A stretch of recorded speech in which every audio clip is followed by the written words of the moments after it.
नमस्कार दोस्तों, कैसे हैं आप सभी। उम्मीद करता हूं अच्छे होंगे, स्वस्थ होंगे। एक बार फिर आप सभी का हमारे यूट्यूब चैनल सक्षम एजुकेशन पर स्वागत है। आज हम आपके लिए 18वीं लोकसभा चुनाव परिणाम जो हाल ही में संपन्न हुए हैं अभी, उनसे परिणाम से संबंधित जो भी प्रश्न आपके एग्ज़ाम के लिए बन सकते हैं, वो सारे प्रश्न जो है इस वीडियो के माध्यम से आप लोगों के सामने मैं लाया हूँ। और जो है आप लोग पूरा वीडियो ज़रूर देखा करें और वीडियो अच्छा लगा करे तो लाइक और सब्सक्राइब ज़रूर कर दिया करें, ताकि आप लोगों को वीडियो का जो है लाभ मिल सके। और इसमें सारे क्वेश्चन जो हैं बहुत ही महत्वपूर्ण हैं। कोई ऐसा प्रश्न नहीं है जो आपके एग्ज़ाम में ना पूछा जा सके या एग्ज़ाम के लिए ना बने। तो आइए चलते हैं पहले क्वेश्चन की तरफ। जो है पहला क्वेश्चन इसमें दिया गया है, बिंदु के रूप में दिया गया है। तो यहाँ पहला दिया गया है कि लोकसभा का उल्लेख संविधान में किस अनुच्छेद में है। तो इसका उल्लेख जो है अनुच्छेद 81 में किया गया है। और यह जो है संसद का निम्न सदन होता है। आप सभी जानते होंगे कि उच्च सदन जो है राज्यसभा होती है। उच्च सदन क्या होता है? राज्यसभा। और निम्न सदन लोकसभा। और राज्यसभा का उल्लेख जो है 79 अनुच्छेद में किया गया, अनुच्छेद 79 में किया गया है।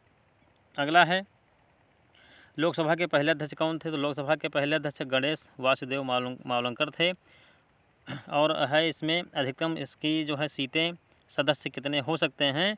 तो अधिकतम जो है 552 हो सकते हैं। लेकिन अब जो है प्रश्न बनता है तो आप लोग जो है 552 नहीं 550 जो है ऑप्शन टिक करेंगे, क्योंकि जो है 104वां संविधान संशोधन के द्वारा जो है जो 2 एंग्लो इंडियन जो है ये राष्ट्रपति उनकी जो है मनोनीत करता था, ये अब हट गए हैं।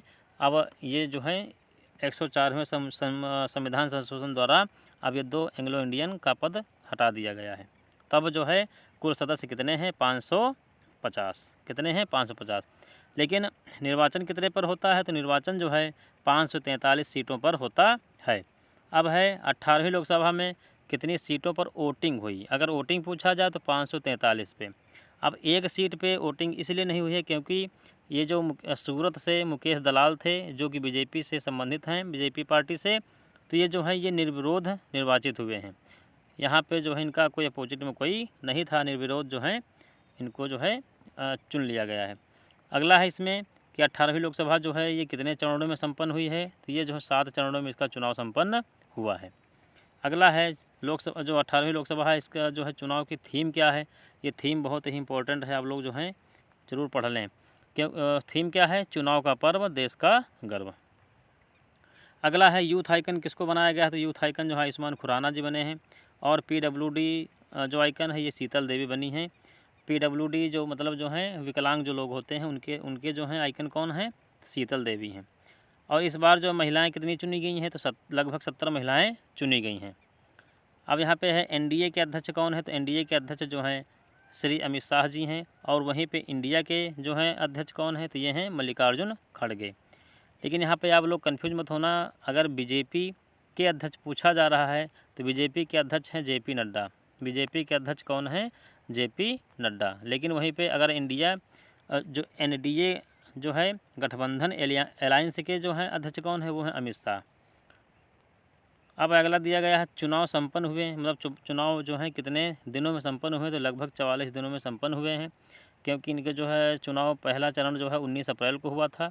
और लास्ट चरण जो है 7वां चरण ये 1 जून 2024 को संपन्न हुआ है। और 4 जून को मतगणना हुई है।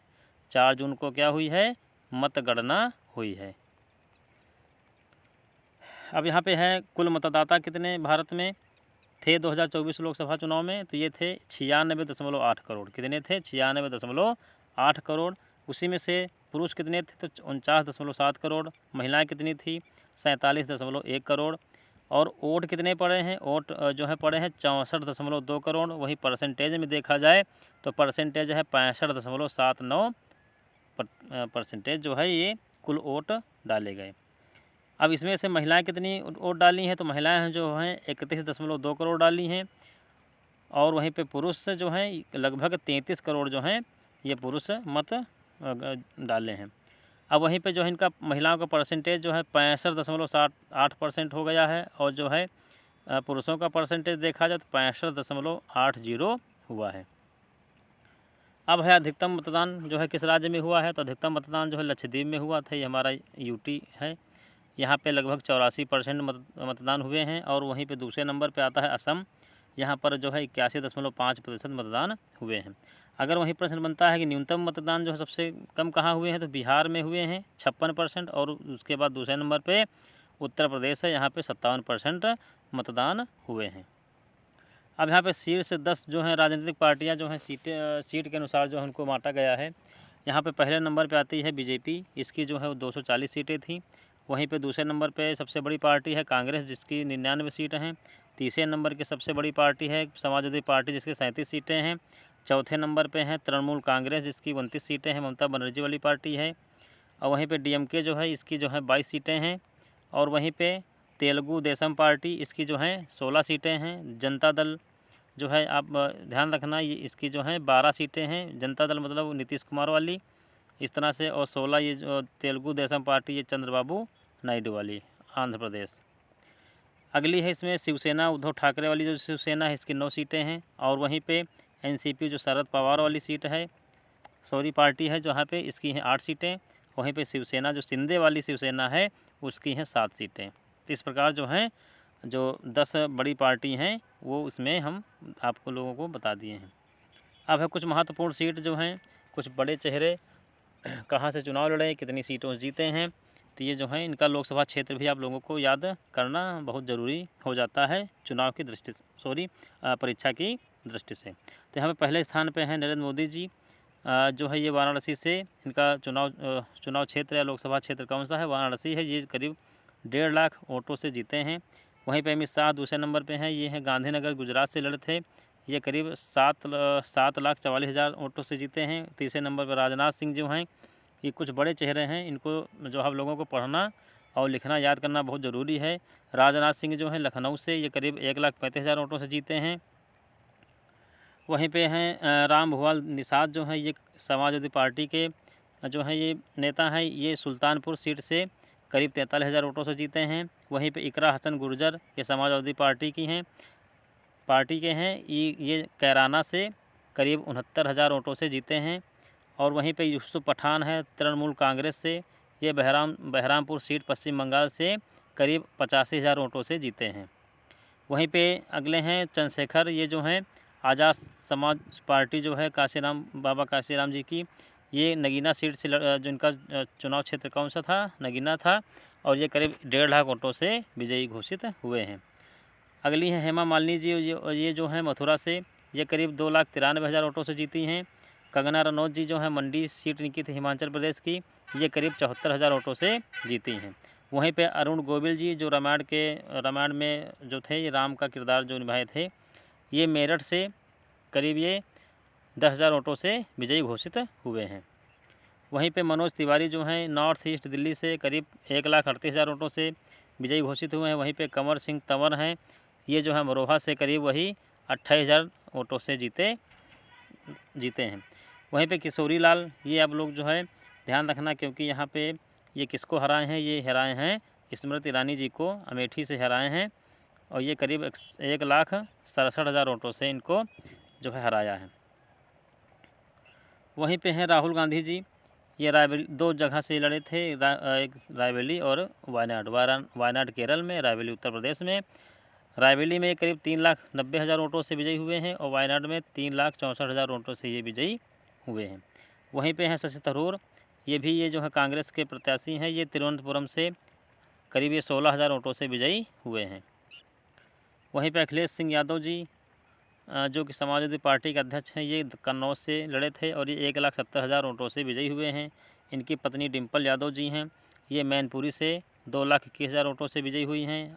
फिर उसके बाद अवधेश प्रसाद, ये फैज़ाबाद मतलब अयोध्या से करीब जो है ये 54 लाख जो है 54,000 वोटों से विजयी हुए हैं। आइए अब देखते हैं सबसे युवा जो है सांसद कौन हुए हैं। सबसे युवा जो है शांभवी चौधरी, समस्तीपुर से, ये 25 साल की जो हैं ये बनी हैं सांसद। और वहीं पर दूसरे नंबर पे हैं प्रिया सरोज, ये मछली शहर से 25 साल की बनी हैं। वहीं पे जो है जो है ये संजना जाटव, ये भरतपुर राजस्थान से 26 साल की ये जो है एमपी बनी हैं। वहीं पे एक पुरुष हैं जिनका नाम है पुष्पेन सरोज। ये जो कौशाम्बी से हैं, ये 25 साल में ये भी जो हैं सांसद बने हैं। अब यहाँ पे कुछ अन्य महत्वपूर्ण प्रश्न दिए गए हैं, जैसे कि इंडिया का फुल फॉर्म क्या है, तो इंडिया का फुल फॉर्म है नेशनल डेमोक्रेटिक अलायंस। वहीं पे इंडिया का फुल फॉर्म है, जो इंडिया गठबंधन, जो कांग्रेस का गठबंधन है, इसका नाम है Indian national development inclusive alliance. तो ये आप लोग फुल फॉर्म भी जरूर देख लें। अब यहाँ पे कुछ अन्य है क्वेश्चन इसमें दिया गया है, भारत का सबसे ऊंचा पोलिंग बूथ कौन सा है, तो भारत सबसे ऊंचा पोलिंग बूथ जो है तासी गोंग, जो मंडी में आता है, और ये हिमाचल प्रदेश में है। सबसे ऊंचा पोलिंग बूथ कौन है, तासी गोंग।